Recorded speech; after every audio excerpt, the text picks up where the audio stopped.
Bonjour Jean-Pierre. Bonjour Émilie.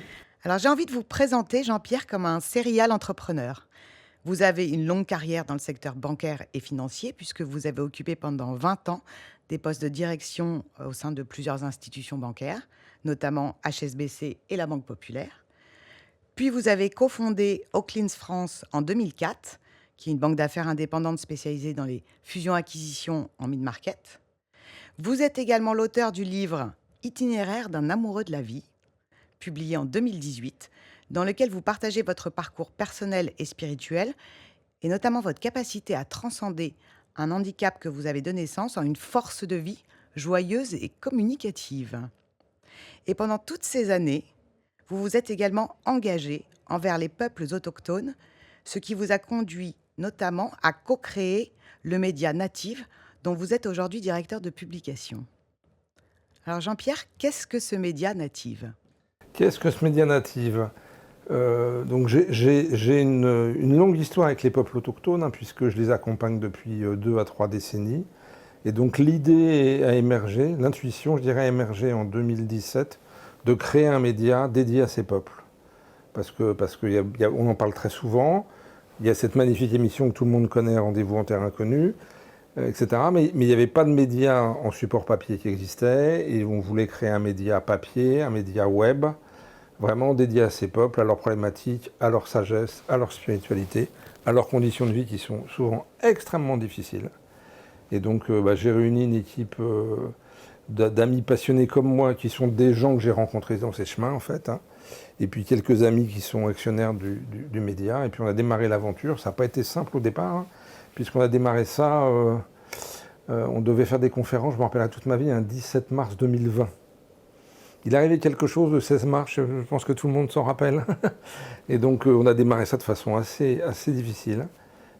Mais la vie est comme ça, les démarrages de société, tu disais que j'étais un serial entrepreneur, les démarrages de société sont souvent très compliqués, quoi. Et voilà. Et aujourd'hui, on gère ce média, on gère un projet d'exposition que vous accueillez dans vos murs.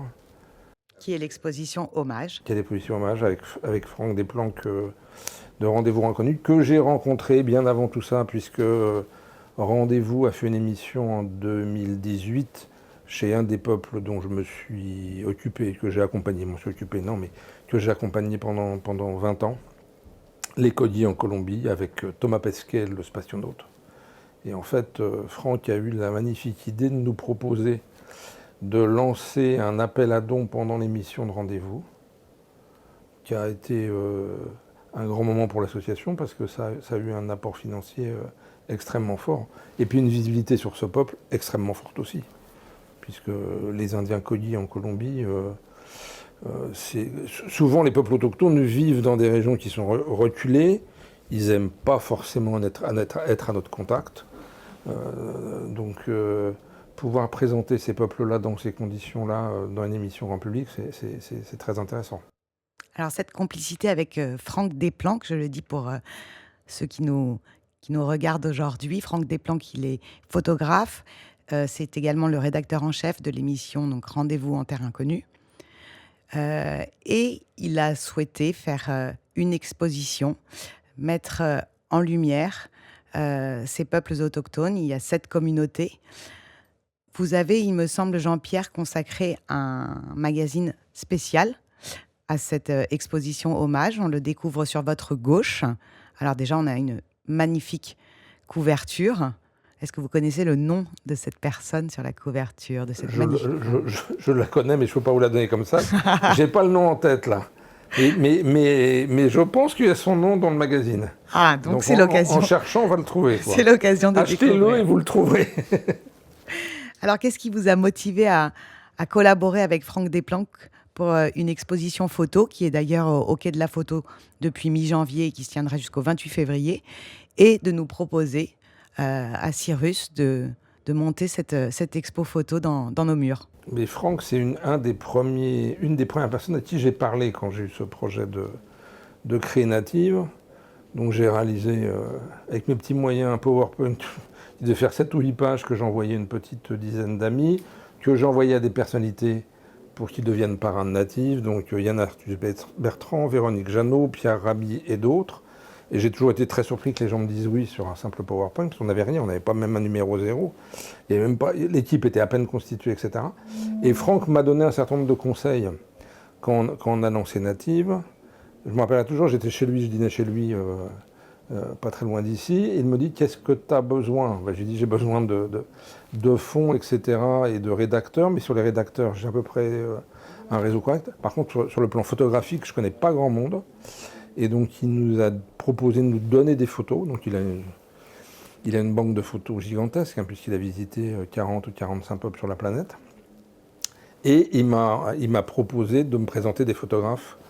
Et puis, l'idée de l'expo est arrivée derrière, en fait. Hein, en discutant, un beau matin, on s'est dit, et si on montait une expo ensemble, Native et lui, autour des communautés. Puis après, c'était un long chemin de sélection des photos, des peuples, pour en arriver aux 7 qu'on présente aujourd'hui.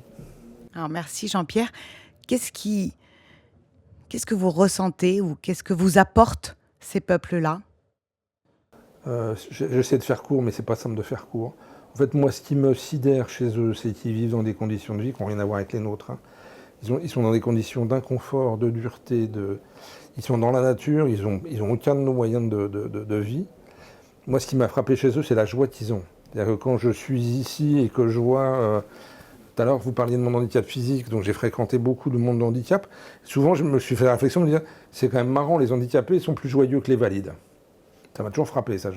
J'ai eu des amis quand j'étais jeune tétraplégiques, ils avaient une joie de vivre, et je voyais des gens valides passer à côté qui n'étaient pas en bonne santé psychique. Et ben, j'ai l'impression que chez les peuples autochtones, c'est pareil. Ils vivent dans des conditions de vie beaucoup plus dures que nous, et ils ont une joie de vivre incroyable. Alors ça vient probablement de valeurs qu'ils ont qui ne sont pas forcément les nôtres. Le collectif chez eux est beaucoup plus fort que chez nous, je pense. Donc il y a une solidarité totale. Je me rappelle un jour, j'étais avec des autochtones à Toulouse et il y avait des SDF dans la rue et ils s'arrêtent et ils te posent la question, qu'est-ce que vous faites avec eux? Et ils ne comprennent pas qu'on puisse laisser des gens dehors, en fait. Parce qu'eux, ils ne le feraient pas. Même s'ils n'ont pas grand-chose pour subvenir à leurs besoins, ils vont partager, quoi. Donc voilà, ça, ce qui m'a frappé, c'est ça. Ce côté solidarité de l'équipe, solidarité des hommes, et puis cette capacité à vivre dans des conditions qui sont extrêmement difficiles. J'allais dire, ils vivent par plus 60, moins 60 degrés. Le spectre, il est là, quoi. À moins 60, moi, je tiens 2 heures. Et encore, je ne sais même pas si je tiens 2 heures, 2 minutes, quoi. Donc, ils ont cette capacité de vivre dans des endroits extrêmement durs. Et puis un respect de la nature et de la vie et de l'environnement qui est extrêmement fort. Et puis ce côté spirituel où ils sont dans une sorte de dialogue permanent avec tous les éléments qui nous constituent. Et ça donne des choses, des fois, extrêmement surprenantes, quoi.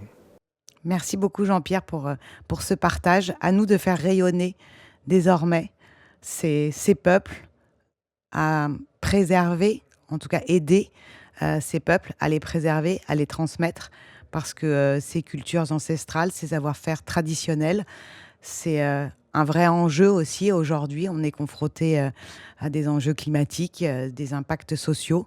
Donc, à nous, en tant que, comme vous dites, occidentaux, à participer à la préservation de cette beauté de ces peuples. Merci Jean-Pierre. Merci Émilie, bonne journée.